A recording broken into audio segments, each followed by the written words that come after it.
আসসালামু আলাইকুম, আফসানা পিয়া স্বাগত জানাচ্ছি এনটিভির মধ্যরাতের খবরে। ক্রাউন সিমেন্ট শিরোনাম দেখছিলেন, এবার পুরো খবর।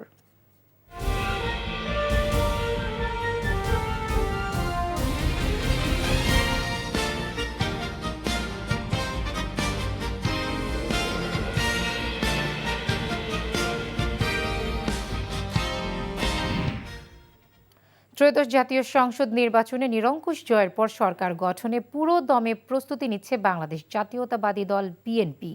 শুক্রবার রাতে গুলশানের দলের নীতি নির্ধারণী ফোরামের সদস্যদের সাথে বৈঠক করেন বিএনপির চেয়ারম্যান তারেক রহমান। পরে দলটির স্থায়ী কমিটির সদস্যরা জানান, পররাষ্ট্রনীতিতে বাংলাদেশের স্বার্থকে প্রাধান্য দিয়ে দেশকে সমৃদ্ধির পথে এগিয়ে নেবে বিএনপি। সেলিম মালিকের রিপোর্ট। 2/3 আসনে ভূমিধস জয়ের পর উৎসবমুখর পরিবেশ বিরাজ করছে গুলশানে বিএনপির চেয়ারম্যানের রাজনৈতিক কার্যালয়। শুক্রবার দুপুরের পর থেকে কার্যালয়ে বিএনপির চেয়ারম্যান তারেক রহমান ও স্থায়ী কমিটির সদস্যরা উপস্থিত হতে থাকেন। আলোচনা করেন সরকার গঠনের প্রক্রিয়া ও মন্ত্রিসভার আকার নিয়ে। গণতান্ত্রিক যাত্রা অব্যাহত থাকবে ইনশাআল্লাহ।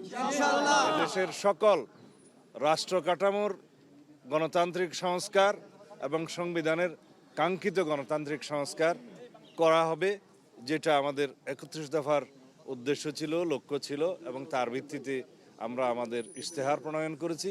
স্থায়ী কমিটির সদস্য আমির খুসরো মাহমুদ চৌধুরী জানান, বিএনপি সরকারের কাছে সবার আগে থাকবে বাংলাদেশের স্বার্থ। আমরা কোনো কান্ট্রি সেন্ট্রিক, কোনো দেশ কেন্দ্রিক আমাদের কোনো পররাষ্ট্রনীতি নাই।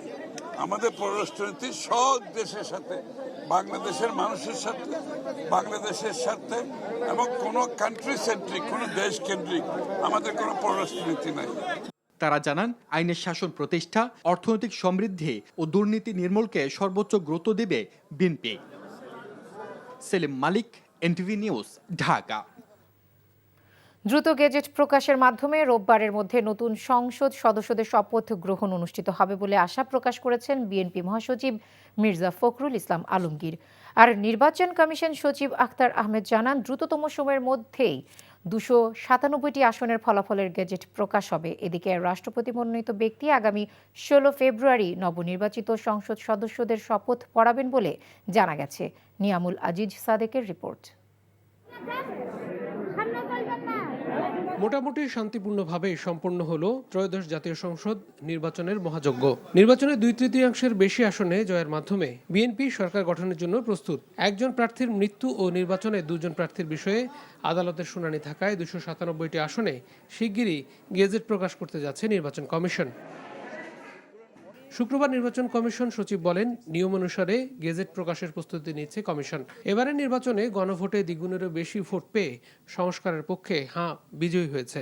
যত তাড়াতাড়ি পারবো আমরা তত তাড়াতাড়ি এই রেজাল্টগুলোকে গেজেটের ব্যবস্থা করব।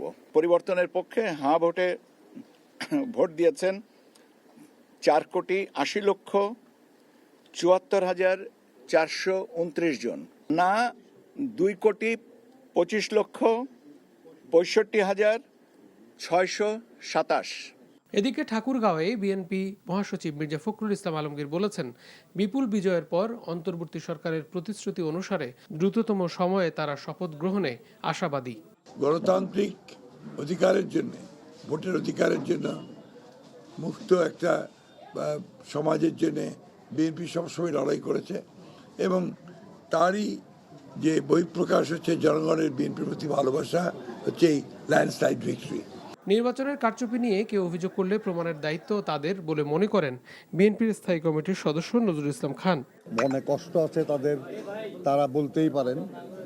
তবে কেউ কারোর বিরুদ্ধে কোনো অভিযোগ করলে সেটা প্রমাণের দায়িত্ব তার উপরই বর্তায়। যদি সত্যি সেরকম কিছু ঘটে থাকে তাহলে ওনারা সেটা প্রমাণ করতে পারলে, যাদের বিরুদ্ধে তারা অভিযোগ করেছেন সেটা তাদের ব্যাপার, এটা আমাদের বিরুদ্ধে তো তারা অভিযোগ করেন নাই। ঢাকার বিভিন্ন আসনে পরাজিতদের বেশ কয়েকজন নির্বাচন নিয়ে অভিযোগ দিয়েছে নির্বাচন কমিশনে। Niamul Aziz Sadek, NTV news, Dhaka. নির্বাচন পরবর্তী সময়ে দেশের বিভিন্ন স্থানে 11 দলীয় জোটের নেতা কর্মীদের বাড়িতে হামলা ও অগ্নিসংযোগ করা হচ্ছে বলে অভিযোগ করেছেন জামায়াতে ইসলামের আমির ডাক্তার শফিকুর রহমান। নির্বাচনে সংখ্যাগরিষ্ঠ আসন পাওয়া দলকেই এর দায় নিতে হবে বলেও মন্তব্য করেন তিনি। আর নির্বাচনে কয়েকটি আসনকে টার্গেট করে ফলাফলে স্পষ্ট কারচুপি হয়েছে বলে অভিযোগ করেছেন এনসিপি নেতা নাহিদ ইসলাম। বিস্তারিত সালাউদ্দিন কাদেরের রিপোর্টে। নির্বাচন নিয়ে নিজেদের পর্যবেক্ষণ ও আনুষ্ঠানিক প্রতিক্রিয়া জানাতে শুক্রবার রাতে রাজধানীর মগবাজারে জামায়াতের কেন্দ্রীয় কার্যালয়ে বৈঠকে বসেন 11 দলীয় জোটের শীর্ষ নেতারা। বৈঠক শেষে রাত 9:30টায় সংবাদ সম্মেলনে বক্তব্য তুলে ধরেন জোট নেতারা। নির্বাচন সুষ্ঠু হলেও কিছু আসনে টার্গেট করে ফলাফল পরিবর্তন করা হয়েছে বলে অভিযোগ করেন তারা। জনগণ ব্যাপকভাবে যেই 60%-এর বেশি 60+ সংস্কারের পক্ষে তারা ভোট দিয়েছে, সে একই জনগণ কিন্তু 11 দলের পক্ষেও ভোট দিয়েছে, কিন্তু শেষ মুহূর্তে এই 10%-এর মতো ভোট কিন্তু কারচুপি করা হয়েছে, ফলাফলে কারচুপি করা হয়েছে। ভোট গ্রহণটা যেভাবে হয়েছে, ভোট গণনাটা তার সম্পূর্ণ উল্টোভাবে হয়েছে এবং সেখানেই আগামীর বাংলাদেশের ভাগ্য এবং মানুষের জনরায়ের প্রতি চরমভাবে অশ্রদ্ধা প্রদর্শন করা হয়েছে, অসম্মান করা হয়েছে। এটা যারা করেছেন বাংলাদেশের কাছে তাদেরকে দায়ী থাকতে হবে ইনশাল্লাহ। জামায়াতের আমির ডাক্তার শফিকুর রহমান অভিযোগ করেন বিভিন্ন জায়গায় 11 দলীয় জোটের নেতাকর্মীদের উপর হামলা করা হচ্ছে। নির্বাচনের সংখ্যাগরিষ্ঠ আসন পাওয়া দলকে এসবের দায় নিতে হবে উল্লেখ করে জামায়াত আমির বলেন, হামলা বন্ধ না হলে কঠোর কর্মসূচি দিতে বাধ্য হবে 11 দল। আজকে বাংলাদেশের বিভিন্ন জায়গায় 11 দলীয় নির্বাচনী অক্ষের কর্মী, সমর্থক, এজেন্ট, ভোটার বিভিন্ন জায়গায় বাড়িতে বাড়িতে হামলা হচ্ছে, ব্যক্তির উপর হামলা হচ্ছে, আগুন ধরিয়ে দেওয়া হচ্ছে বাড়িতে। এটা তো ফ্যাসিবাদী তৎপরতা। এখনো যদি বন্ধ করা না হয়, আমাদেরকে যদি বাধ্য করা হয়, তাহলে রাজপথেও আমরা নামব। নির্বাচনের পর কোনো কোনো জায়গায় ফ্যাসিবাদের পুনর্বাসন করা হয় বলেও অভিযোগ করেন জোট নেতারা। কেউ যদি দুর্বলতা মনে করেন, তারা নিজের উপরে জুলুম করবেন। সালাউদ্দিন কাদের, এনটিভি নিউজ, ঢাকা। মুন্সিগঞ্জে নির্বাচন পরবর্তী সহিংসতায় মোহাম্মদ জসিম নায়েব নামে এক যুবক নিহত হয়েছেন। দুপুরে সদর উপজেলার আধারা ইউনিয়নের চর আবদুল্লাহ গ্রামে এই সহিংসতার ঘটনা হয়। নিহত জসিম স্বতন্ত্র প্রার্থী মোহাম্মদ মহিউদ্দিনের সমর্থক ছিলেন। পুলিশ ও স্থানীয়রা জানায়, শুক্রবার দুপুরে ধানের শীষ প্রতীকের সমর্থকেরা ফুটবল প্রতীকের সমর্থক মোহাম্মদ জসিম নায়েবের বাড়িতে চড়াও হয়। এক পর্যায়ে তারা জসিমকে বেধড়ক মারধর করেন। এতে গুরুতর আহত হয়ে পড়লে স্বজনেরা তাকে দ্রুত ঢাকা মেডিকেল কলেজ হাসপাতালে নেন। সেখানে চিকিৎসাধীন অবস্থায় সন্ধ্যায় তার মৃত্যু হয়। জসিমের মৃত্যুর পেছনে অন্য কোনো ঘটনা রয়েছে কি না তা তদন্ত করছে পুলিশ। পঞ্চগড় জেলার সদর উপজেলার চাকলাহাট ইউনিয়নে নিষিদ্ধ ঘোষিত আওয়ামী লীগের বন্ধ থাকা দলীয় কার্যালয় খুলে দিয়েছেন পঞ্চগড় সদর উপজেলা বিএনপির সভাপতি আবু দাউদ প্রধান। এ নিয়ে নানা বিতর্কের জন্ম দিয়েছেন তিনি।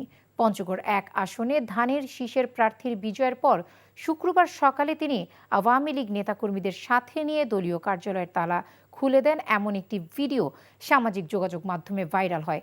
স্থানীয়রা জানায়, আবু দাউদ প্রধান চাকলাহাট ইউনিয়ন পরিষদের সাবেক চেয়ারম্যান।